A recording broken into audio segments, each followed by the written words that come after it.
মহাপ্রভু গেলেন কোথায়? পুরী ধামে। পুরী ধামে যেই না দাঁড়ালেন, ওই পুরী ধামের মুখ্য দ্বার ভেদ করে গরুর স্তম্ভ ধারণ করে জগন্নাথ দর্শন করছে। কিভাবে? সবাই মিলে গাইছেন। কি গাইছেন? জয় জগন্নাথ জয় জগন্নাথ জয়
সবাই এসেছে।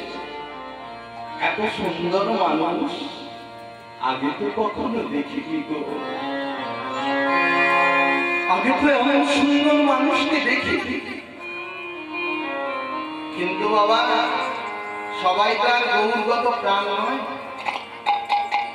গৌর বিদ্বেষী যারা তখন ছিল, কিছু কিছু পুরিয়া পান্ডা, জগন্নাথের দ্বার প্রহরীরা হাতে বেতের লাঠি দিয়ে ছুটতে ছুটতে এলো।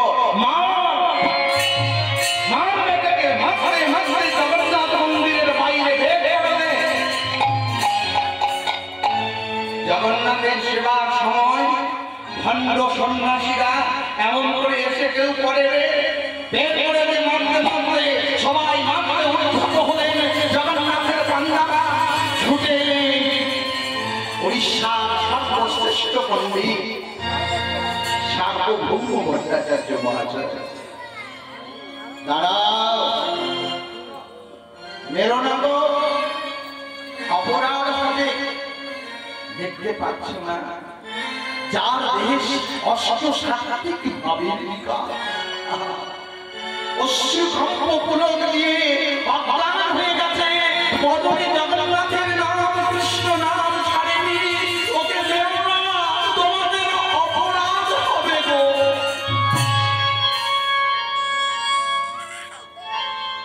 সার্বভৌম পণ্ডিত মশাই, ইনিকে আমি ওদের পরিচয় জানি না, কিন্তু ছেলেটাকে দেখলে যে বড় আনন্দ হয়, আমারও মনে পুলক জাগে, আমার চোখে জল আসে গো। একে মেরো না, বালক সন্ন্যাসী, এ আর কি জানে বলো? এইখানে অহংকারের সৃষ্টি হলো। পণ্ডিত দেখাই তো বিদ্যার অহংকার। হ্যাঁ গো বাবা, এই জগতে অনেক অহংকার আছে, তার মধ্যে আমাদের তিনটি অহংকারই আমাদেরকে শেষ করে ফেলে, ওপর থেকে নিচে টেনে ফেলে দেয়। সেই তিনটি অহংকার কি? না তিনটি অহংকার হলো প্রথম বিদ্যার অহংকার। কি বাবা, আমি বড় ডিগ্রিধারী এমএ পাস, আমি বিএ পাস করেছি, এই গ্রামে আমার মতো শিক্ষিত ব্যক্তি কে আছে? কিন্তু যারা প্রকৃত শিক্ষিত, কথাই বলে না ভরা কলসি আওয়াজ করে না, এই হলো শিক্ষা বিদ্যার অহংকার। আর দ্বিতীয় অহংকার কি? রূপের অহংকার। দেখবে অনেক মায়েরা বিশেষত খুব ভালো জামা কাপড় পরে একটু ছকছক করে পাঁচের সামনে এসে গর্ব করে বুক ফুলিয়ে বলে, হ্যাঁ গো আমার মতো সুন্দরী রূপবতী এই গ্রামে আর কেউ কতদিন? একবার ভেবে দেখো ভাই, ওই রূপের অহংকার কতদিন? এই সুন্দর আপেলের মতো টুসটুসে দেহটা একদিন তোমার পুরা বেগুনের মতো হয়ে যাবে, তখন আর কেউ ছুঁতেও আসবে না। রূপের অহংকার টেনে আনে মানুষকে উঁচু পথ থেকে একদম নিচুতে। আর কি? অর্থের অহংকার।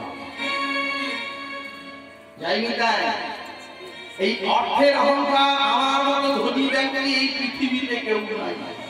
হ্যাঁ গো বাবা, একবার বিচার করে দেখুন তো এই অর্থ কতদিন আপনার কাছে থাকবে? চিরকাল তুমি অর্থ কাছে রাখতে পারবে না, গাড়ি বাড়ি তোমার চিরকাল থাকবে না, এই সম্পত্তি তোমার চিরকাল থাকবে না। যে সম্পত্তির কারণে এত নিজেকে বড় মনে করছো, একদিন তোমাকে এই সব ছেড়ে যেখান থেকে এসেছো ভাই সেখানেই ফিরে যেতে হবে।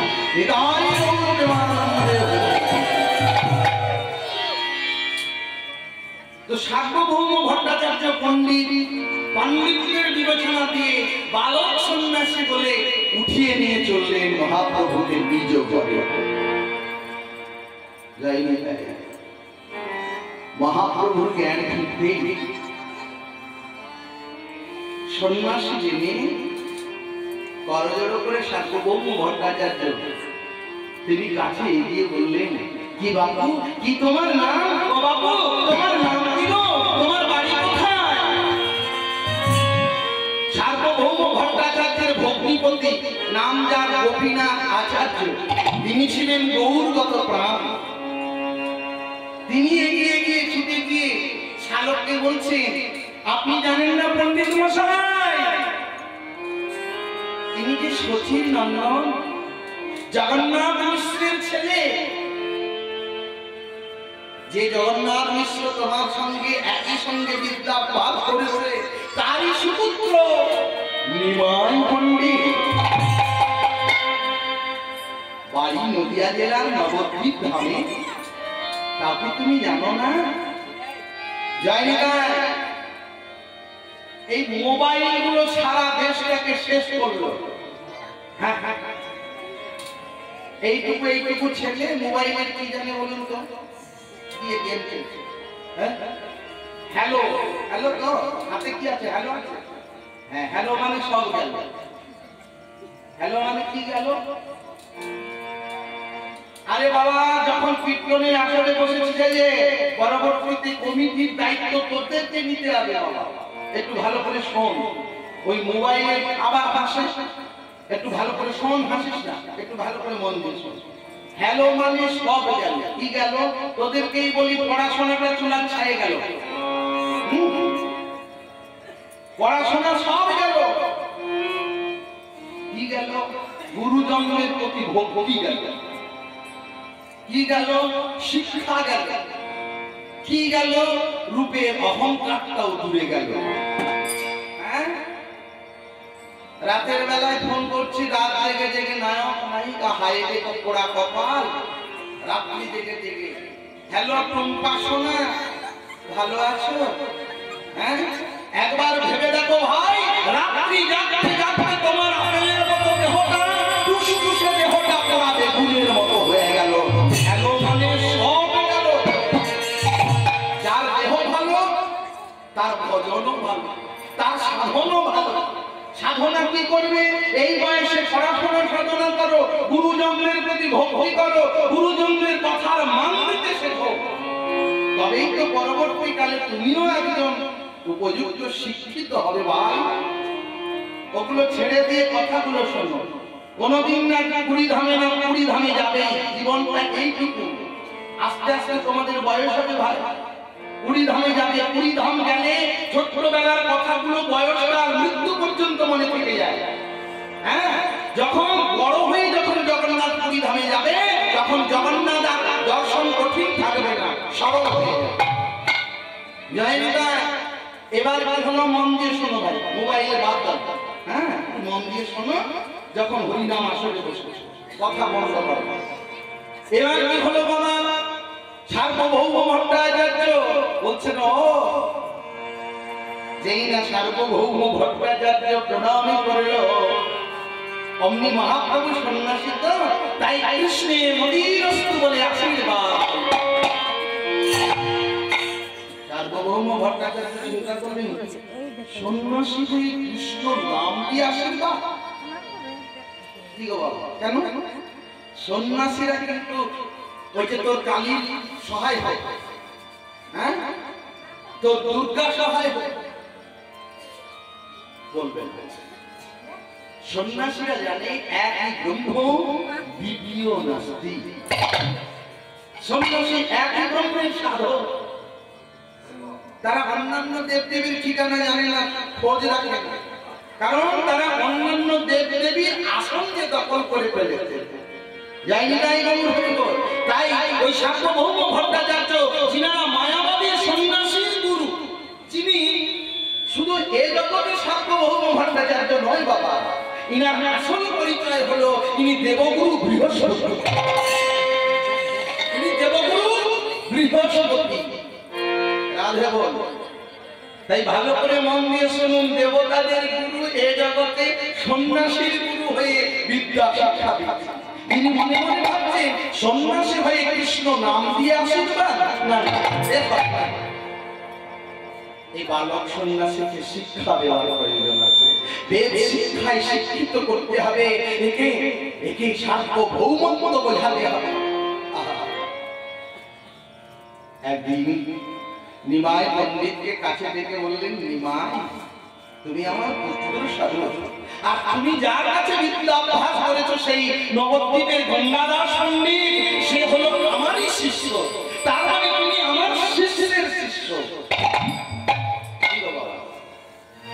ভক্তমণ্ডলী, ভক্তিমতী মায়েরা, শিষ্যের শিষ্য তাহলে কত কাছের মানুষ। হ্যাঁ, এসো তোমাকে বিদ্যা শিক্ষিত করি। শোনো, তোমার পরিষদের জ্ঞান এখনো হয়নি, তাই তুমি কৃষ্ণ নাম দিয়ে আশীর্বাদ করতে শিখতে পারো। পাশেই ছিল গোপীনাথ আচার্য, বড় দুঃখ পেলেন গো। তাকে কি বলছেন পণ্ডিত মশাই? যিনি সর্বশিক্ষায় শিক্ষিত, যিনি সর্বগুরুর গুরু, তাকে আপনি সামান্য ওই সন্ন্যাসীদের গুরু হয়ে আপনি শিক্ষা দিতে চান? আপনি যাবেন না? জানো না গোপীনাথ, ও আমার সুহিত বলে কথা, ও আমার কাছের মানুষ বলে কথা, ও আমার কাছের ধন, ওকে শিক্ষায় শিক্ষিত করতে হবে, নইলে যে সন্ন্যাস ধর্মটাও বৃথা হবে। একদিন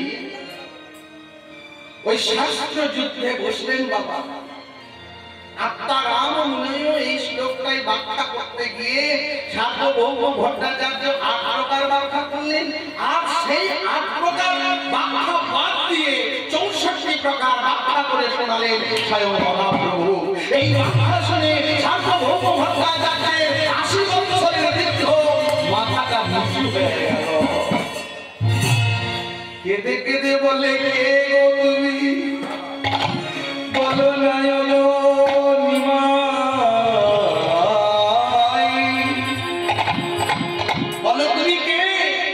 দরজা জানালা বন্ধ করে দিয়ে সার্বভৌম ভট্টাচার্য ওই বুড়ো মানুষটা বাবা কাঁদছে।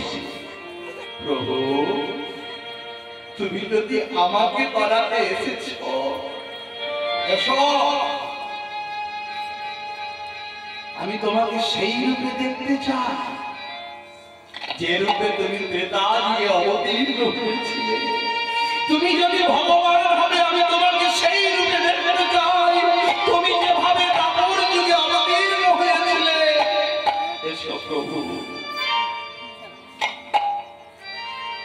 যখন সার্বভৌম কাঁদছে চরণ জলে, মহাপ্রভু জনজা জানালা বন্ধ অবস্থাতেই ভেতরে প্রবেশ করলেন। সার্বভৌম নয়ন হলো, দেখো আমি কে। সার্বভৌম তাকিয়ে দেখলেন, কেগো কেগো তুমি এসেছো আমার প্রাণের প্রাণ ঠাকুর, তুমি তুমি বড় হয়ে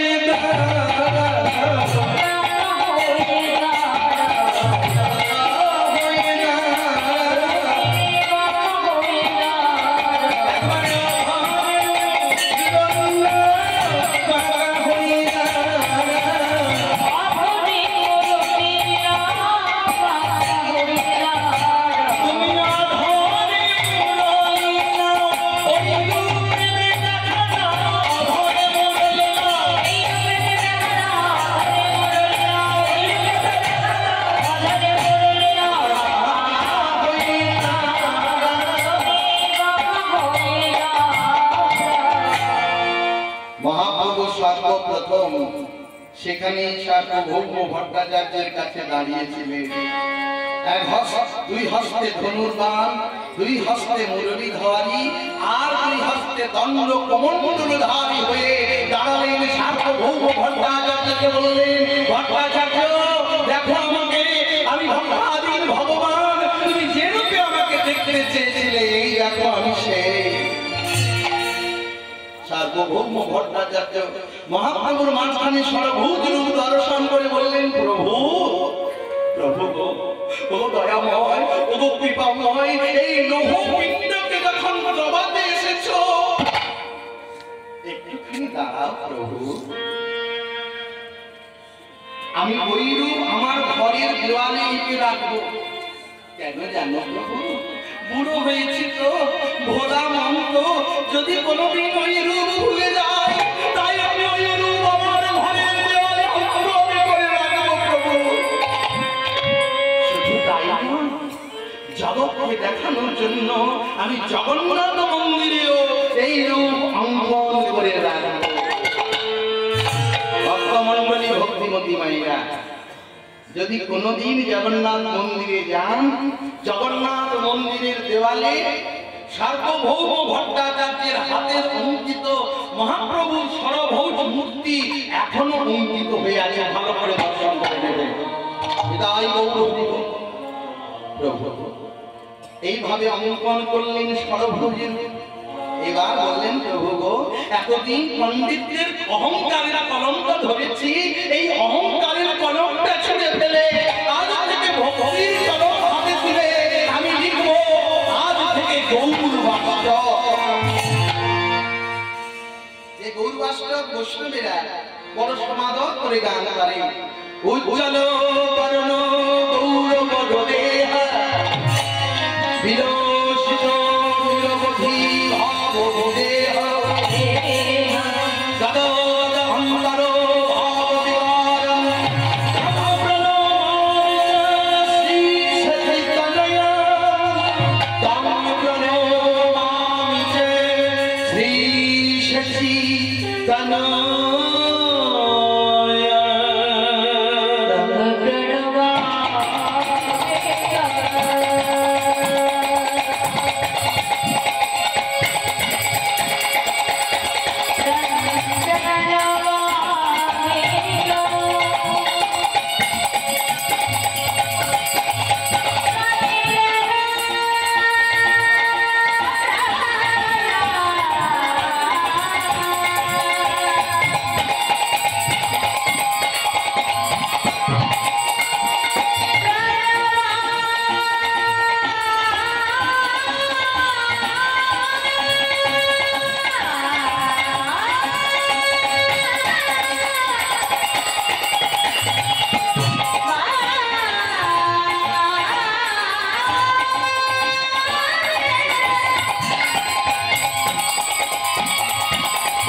গৌরবাষ্টমী ভক্তমন্ডলী ভক্তপতি মায়েরা, উৎকল, বাংলা, বিহার, উড়িষ্যা এই তিন রাজ্যের সর্বশ্রেষ্ঠ পণ্ডিত সার্বভৌম ভট্টাচার্য যখন গৌরের চরণে মাথাটা নইয়ে দিলেন, মাথাটা নত করে দিলেন, উৎকলের ভক্ত কি আর থাকতে পারে গো?